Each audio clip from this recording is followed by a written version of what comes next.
நாட்டாமே அப்படிதான், நான் பண்ண வேண்டிய படம் அது. ஆனா ஒரு தடவை சொல்லும் போது சரத் சார் கேட்டாரு என்கிட்ட, அப்படி அது எனக்கு தெரியவே தெரியாது. நான் சொன்ன முதல்ல என்கிட்ட சார் வந்தாங்க, நான் பண்ண மாட்டேன்னு சொல்லிட்டேன். அந்த மாதிரி படம் நான் காமெடியா இருக்குன்னு சொல்லிட்டு நான் எது நாட்டாமே என்ன சார் சொம்பெல்லாம் வச்சுக்கிட்டு போய் பஞ்சாயத்து பண்ணிக்கிட்டு சந்தனம் தடவிக்கிட்டு அது எனக்கு ஒத்து வராதுன்னு நான் சொல்லிட்டேன் சார். எனக்கு சொல்லவே இல்லையே. அதாவது அசிஃப் அவருக்கு தான் முதல்ல அந்த கதை வந்ததாகவும் இப்ப நினைச்சிட்டு இருந்தாரு அவரு. அது எதுக்கு நம்ம இந்த மாதிரி ஏதோ ஒண்ணு சொல்லி அப்படி எதுக்கு சொல்றேன், நம்ம தன்னந்தனியா ஒரு ஆளா விட்டுறோம். நானும் சினிமாவும் மட்டுமே தனி கொடுத்துறோம், எந்த உதவியும் கிடையாது. என் வாழ்க்கை ரொம்ப வருத்தமா சொல்லணும்னா, என் வாழ்க்கையோட வெற்றிக்கு பின்னாடி யாரும் ஒரு பெரிய பங்களிப்பு இல்லை. நான் ஒவ்வொரு படம் எடுக்கும் போதும் அடுத்த படத்துலயா நம்ம வீடு வாங்கிடலாம் அப்படின்னு சொல்லிட்டு, நான் இன்னும் இந்த வேற ஒருத்தனோட வீடு இது, இதை நான் வித்து படம் எடுக்கலையே தவிர விற்க ஒத்து மாட்டார் பிரேம்குமார், ஒத்துக்க மாட்டாரு. இல்லாட்டி நான் இதையும் with You don't own a house. Yeah, till now. Okay. இப்போவும் அப்படிதான். அதனால எனக்கு படம்ங்கிறது வெறும் படம் மட்டுமே கிடையாது. யாரோ கொடுத்த பணத்துல என்னமோ என்னுடைய கிரியேட்டிவிட்டியை சொரிஞ்சு விட்டுட்டு போற மாதிரியான ஒரு விஷயம் கிடையாது. முழுக்க முழுக்க ஒரு லைஃப் அண்ட் டெத்ன்ற மாதிரியான ஒரு விஷயம்.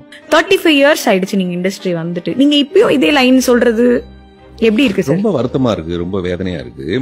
இப்ப நான் அதே விளம்பரத்தை இன்னும் பயன்படுத்துற மாதிரியே இருக்கு. புதிய பாதையப்போ அபூர்வ சகோதரர்கள் வந்தப்போ நான் என்ன விளம்பரத்தை பயன்படுத்தணும் அதே மாதிரியான விளம்பரத்தை இப்போ நான் பயன்படுத்துறது ரொம்ப மனசங்கடமான விஷயமா இருக்கு. ஆனா 35 வருஷமா நான் சஸ்டெயின் பண்றேன்ல, அது பயங்கர சந்தோஷமா இருக்கு. இங்க நிக்கிறது பெரிய கஷ்டம் தான், உண்மையிலேயே பெரிய கஷ்டம். கமல் சார் மாதிரி ரஜினி சார் மாதிரி லெஜெண்ட்ஸ்னு ஒண்ணு இருக்கு, அது ஒரு விஷயம். இப்ப நம்ம வாழ்க்கை என்னன்னா, எங்க அப்பா என்னுடைய டீனேஜ்ல எனக்கும் என் தம்பிக்கோ அவர் சொல்லிக் கொடுக்காம நிறைய விஷயத்த சொல்லிக் கொடுத்தாரு. அதுல ஒண்ணு எங்க வீட்டோட வறுமை சூழ்நிலை. அவர் என்ன பண்ணுவாருன்னா, 1ஆம் தேதி சம்பாதிக்கிறது 5ஆம் தேதி வரைக்கும் தான் அவர் ஒரு கணக்கு வச்சிருப்பாரு.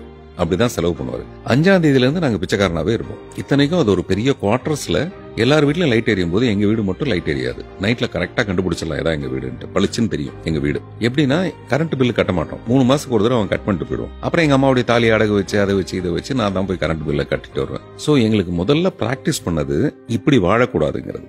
அவரு ஒரு நாளைக்கு 10 packets ஆஃப் சார்மினார் குடிப்பாரு, சிகரெட் குடிப்பாரு, 10 பாக்கெட் 100 சிகரெட் குடிப்பாரு. எனக்கு நான் இது வரைக்கும் தொட்டதே கிடையாது சிகரெட்டை.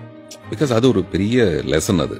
ஆனா சேம் டைம் அப்படியே நேரம் தவறாமை எனக்கு அதெல்லாம் பிராக்டிஸ் பண்ணாரு. நம்ம சொல்ற இந்த டீனேஜ்ல எப்படி இருப்போம், நம்ம சாதாரணமாக நிறைய விளையாட்டு அப்படிலாம் இருப்போம்ல, அந்த மாதிரி விளையாட்டுக்கெல்லாம் நான் போனதே கிடையாது. முதல் விஷயம், எனக்கு ஒரு இன்ஃபீரியாரிட்டி காம்ப்ளெக்ஸ் எனக்கு இதுல வந்துருச்சு. நம்ம குடும்பத்துக்கு இதெல்லாம் தகுதி இல்ல, சைட் அடிக்கிறதே மிக தப்புன்ற மாதிரியான ஒரு மனநிலை தான் நான் இருந்தேன். அப்படியே தலை குனிஞ்சிட்டு போவேன். அப்ப 2 காதல் வரும், அது வேற விஷயம். அதுக்கெல்லாம் பியூட்டிஃபுல்லா இருக்கு விஷயங்கள்.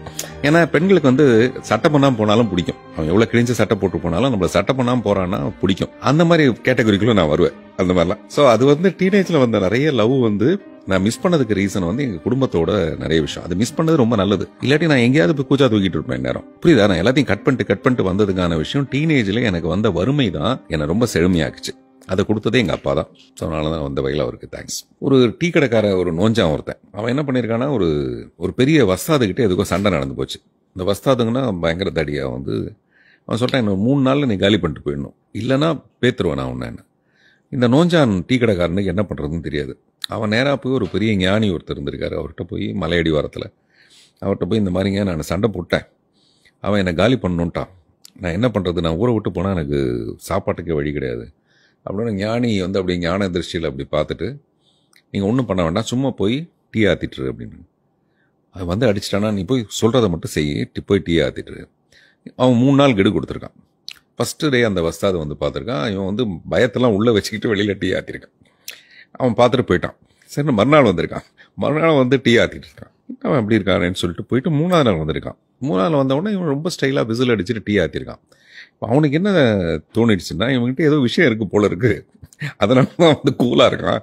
ஒருவேளை நாளைக்கு சபையில அசிங்கமாட்ட என்ன பண்றதுன்னு சொல்லிட்டு வஸ்தாது ஊற விட்டு போயிட்டான். டீ கடைக்காரன் ஒண்ணுமே பண்ணல. அந்த மாதிரி நம்ம கதை என்னன்னா, அந்த டீ கடைக்காரன் மாதிரி தான். நம்ம ஒரு படத்தை வச்சுக்கிட்டு, இந்த படம் வரும்போது, இந்த படம் வருதுன்னா அப்ப இந்த படம் எவ்வளவு பிரமாதமான படம் அப்படின்னு அவங்களை எதிர்பார்க்க வைக்கிறது எனக்கு மிகப்பெரிய ஏமாற்றம் ஆயிடக்கூடாது, ப்ரொவைடர் அந்த படம் நல்லா இல்லைன்னா. ஸோ அப்படி ஒரு சேலஞ்சோட நம்ம மேல நம்பிக்கை இருக்கணும். அதை ஒரு பெரிய படத்தோட சேர்ந்து, இன்னும் நமக்கு இந்தியன் 2 பத்தி நமக்கு தெரியாது. இந்தியன் 2 நம்ம இந்தியன் 1 பார்த்துருக்கோம், எவ்வளவு பிரமாதமான படம். அதோட சீக்குவல் வருதுன்னா நமக்கு அதை பார்ப்போன்ற ஒரு பெரிய ஆர்வம் இருக்கும். அதை விட இப்போ இந்தியன் 3 வரணும்னா அது எவ்வளோ பெரிய ஆர்வம் இருக்கும். அப்போனா 3 பார்ட்டாக எடுத்து வச்சிருக்காங்கன்னா எவ்வளோ. அப்புறம் பிரம்மாண்டம். சங்கர் சாரை பற்றி சொல்ல வேண்டியதில்லை, லைக்காவை பற்றி சொல்ல வேண்டியதில்லை. கமல் சார் என்னுடைய ஆதர்ச நாயகன், ரசிகன் நான். இதெல்லாம் மீறி அவங்களோட இந்த போட்டியை கமல் சாரே ரசிப்பாருன்றது எனக்கு தோணுது.